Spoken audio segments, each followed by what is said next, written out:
ajaa'iban hima waan ijaarraan ta'ee ijoollee 15 waraana bobba'ee miitir dhibbaan faffageessee ka'ee bakkuma jirtanii qawwee lamaa ta'ee asa dhageenyaan inni akkaan baay'ee humna guddoo jee hambisee yaa'ee jaarraa gaafa qabsoof bahee.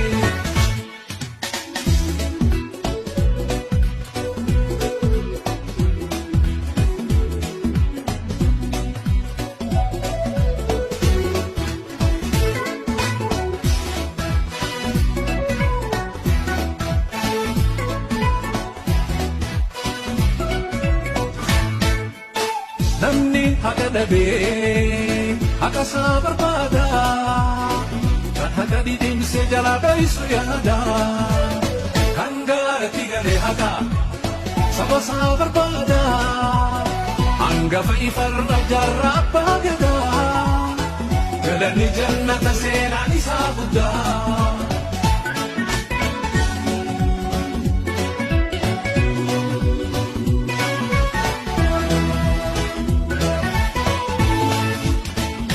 Barsiisuudha dulli guyyaa sanii magaalaa dhuunfatan dukkana cabsanii osoo qarshii takka hin tuqin waan biraa urratanii galan qalama ta'utaa.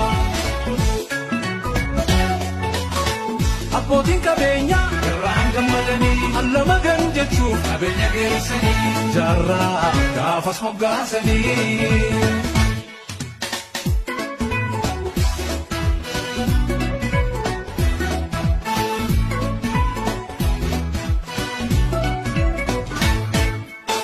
Namni haqa dhabee haqa isaa barbaada kan haqa didimsee jalaa dho'isu yaada kan gaaratti galee haqa saba isaa barbaada hangafa ifarra jaarraa abbaa gadaa galanni jannata seenaan isaa guddaa.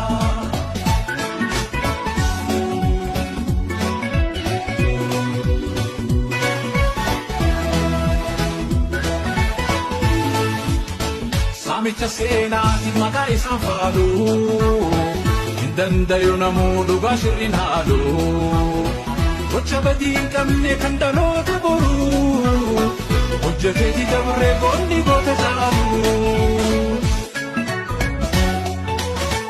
Elemoo giltuutii akka hundee sabaa dagatamuu qabu akka mul'isuu jiraachiisuuf seenaa.